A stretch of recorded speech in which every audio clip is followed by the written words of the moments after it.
হারায় না, মুমিন কখনো নিরাশ হয় না।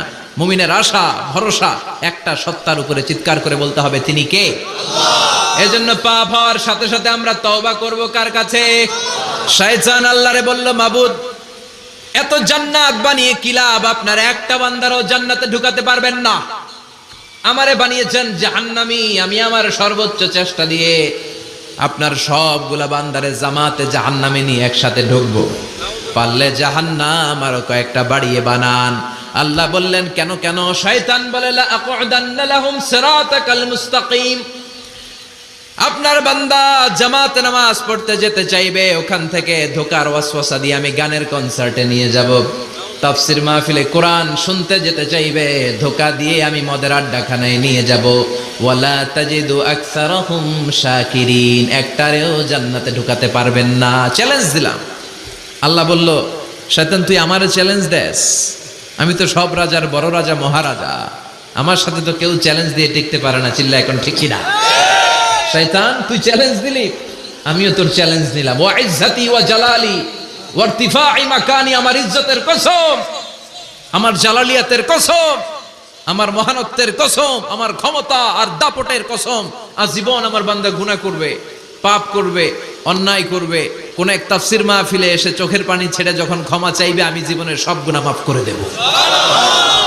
আমি আমার বান্দার জীবনের সব গুনাহ মাফ করে দিয়ে জান্নাতে ঢুকায় দেব। তখন তুই কি করবি?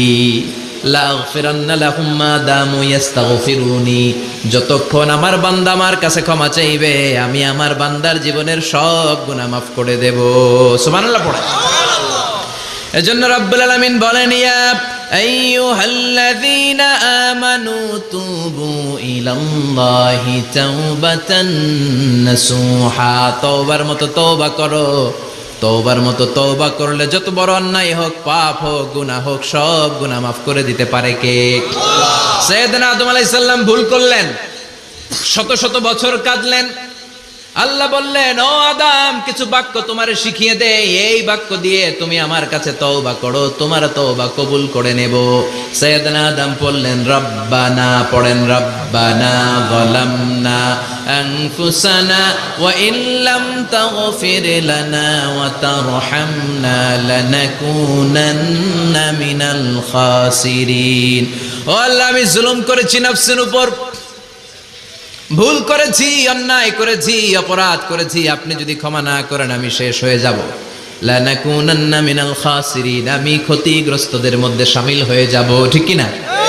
এই আয়াত দিয়ে, এই দোয়া দিয়ে যখন সাইয়েদনা আদম তাওবা করলেন, মুহূর্তেই তাওবা কবুল করে নিয়েছে কে? আল্লাহ। আমরাও যদি পাপ করি, অন্যায় করি, আমাদেরও পাপগুলো মোচন করার একজন আছে না নাই? তিনি গাফিরিয যাম কাবিলিত তাওব। ওনার কাজই হচ্ছে গুনাহ মাফ করা। শয়তানের কাজ ওয়াসওয়াসা দেওয়া, আমাদের কাজ পাপ করা, ওনার কাজ মাফ করা। আল্লাহ ডেকে বলে, গোলাম তোরা যদি পাপ না করতি